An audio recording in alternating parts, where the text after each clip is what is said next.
Bismillah, velhamdülillah, ve salatu ve selamu ala Resulillah, əmmə ba'd. Bugün Allah Azze ve Celle'nin izniyle İbn-i Teymiyyə Rahimahullah'ın Fıkhul İbadat kitabına başlayırıq. İbadətlər fikri kitabına. Kitab sual-cavabdan ibarət bir kitabdır. Əqidə, namaz, zəkat, oruc və həclə bağlı, bu ibadətlərlə bağlı sual və cavabları əhatə edən bir kitabdır. Kitabı seçməyimizin səbəbi odur ki, kitab çox maraqlı kitabdır. Yəni, əlhamdülillah, sual-cavab olması yönündən, fətva yönümlü olması cəhətindən çox maraqlı kitabdır. İbn-i Teymiyyə Rahimehullah onsuz da bilinir, kitablarının maraqlı olması, zövqlü olması, geniş, təfsilatlı, açıqlayıcı, başa düşülən olması yönündən də bu kitabı seçmək istədim. Və kitab başlayır Fətəvəl Əqidə, əqidə fətvaları, Ət-Təvhid vəl-İ'tiqad, tövhid və etiqad. Və birinci sual bu şəkildədir ki, Fadilətə şeyx, məhiyəl qayətü min xalqil bəşər. Fəzilətli şeyx, bəşərin yaradılmasında olan qayə nədir? Yaradılma səbəbi, qayəsi nədir? Və şeyx cavabında buyurur ki, Bismillahirrahmanirrahim, Elhamdülillahi Rabbil aləmin və usalli və usallimu alə nəbiyyina Muhammedin və alə alihi və ashabihi əcma'in əmmə ba'd.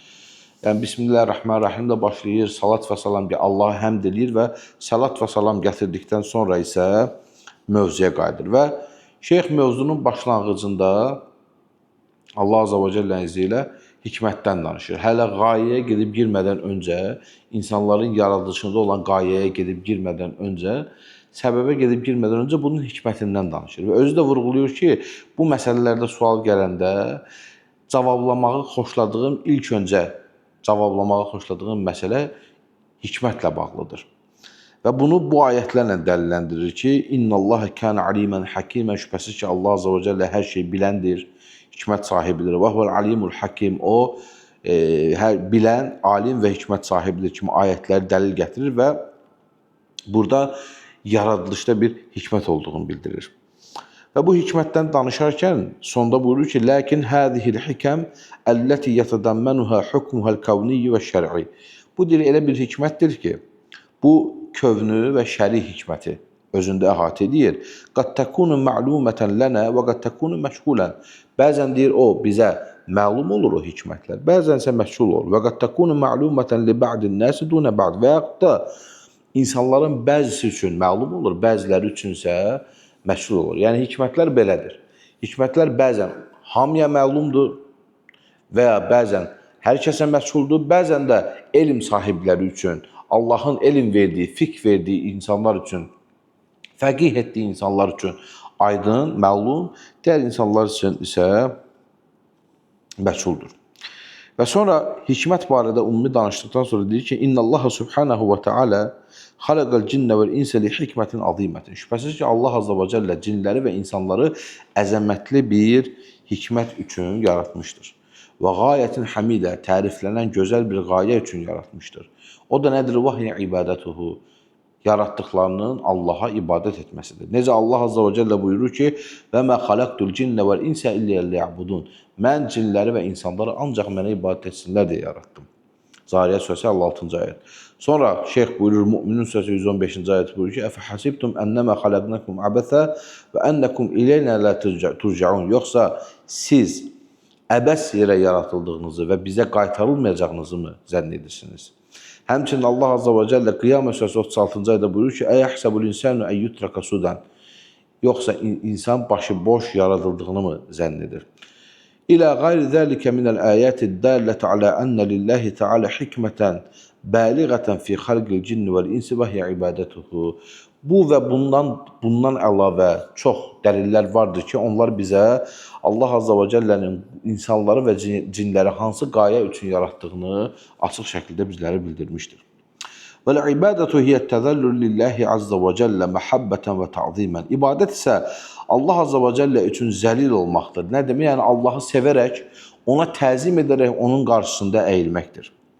Bifi'li əvəmirihi və ictinabi nəvahihi aləl vəçilləzi cəət bihi şərairuhu. Allah Azze ve Celle'nin əmirlərini yerinə yetirmə, qadağanlarından çəkinmə üzrə onu təzim etmək, sevmək və zəlil olmaqdır. Amma nə üzrə? Əlləzi cəət bihi şəraihu. O öz şəriətində necə bizə öyrədib, bizə necə qanun qoyubsa o şəkildə. Yəni yoxsa mən Rəbbimi sevirəm, ona məhəbbətim var, onu təzim edirəm. Hansı yöndə, hansı vəcihlə bu ibadəti yerinə yetirirəm? Şəriət bizə necə qoyubsa, yəni Allah Resulü sallallahu aleyhi və səlləmə bu necə əmr olunubsa, o bizə necə öyrədibsə, o şəkildə yerinə yetirilməlidir. Necə Allah Azze və Cəllə buyurur ki, və mə umiru illə liya'budullaha muxlisinə lehuddinə hunəfə. Onlara dinlərində ixlaslı bir şəkildə həniflər olaraq Allaha ibadət etmələri əmr olunmuşdur. Fəhəzihi hiyəl hikməti min xalqil cinni vəl-ins. Və bu, insanların və cinlərin yaradılışında olan hikmətdir. Və alə həzə fəmən təmərrədə alə rabbihi və istəkbərə an ibadətihi fəinnəhu yəkunu nəbizən lihəzihil hikməti ləti xuliqəl ibadu min əclihi. Əgər bir insan Rəbbinə isyan edər, ona ibadət etməyə təkəbbürlənərsə, o kəs Allah Azze və Cəllənin qullarını yaratma səbəbi olan o hikmətə qarşı çıxmışdır. Və fi'luhu yəşhədu bi ənəllaha subhanahu və teala xalaqal xalqa abəsən və sudən. Və o öz əməli ilə, etdiyi ilə, yəni Allaha qarşı üsyan etməsi ilə, ona qarşı ibadətdə təkəbbürlənməsi ilə, bu əməli ilə şahidlik göstərir ki, yəni sanki Allah Azze və Cəllə qullarını əbəs yerə, boş yerə yaratmışdır. Və huvə və illəm yusarrih bizəlik, lakin həzə muqtədə təmərrudihi və istiqbərihi an ta'at rabbihi. Bunu deyir, o açıq bir şəkildə ifadə etməsə də, onun isyan etməsi, Allaha itaətdə üsyankar olması, təkəbbürlənərək üz döndərməsi, onun bu halı bunun açıq göstəricisidir. Yəni o dili ilə Allah Azze və Cəllə qullarını əbəs yerə yaratdı deməsə də, üz döndərməsi bunun göstəricisidir. Və şeyxə verilən birinci sual buydu ki, yəni insanların, daha doğrusu məxluqatın, insanlar deməyək, çünki cinlər də buna daxildir, məxluqatın yaradılmasındakı qayə nədir? Və şeyx deyir ki, o da Allah Azze və Cəllə ibadətdir. Amma necə ibadətdir? Allah Azze və Cəllə necə istəyir, o şəkildə ibadət etməkdir. Vəlhamdülillahi Rabbil aləmin.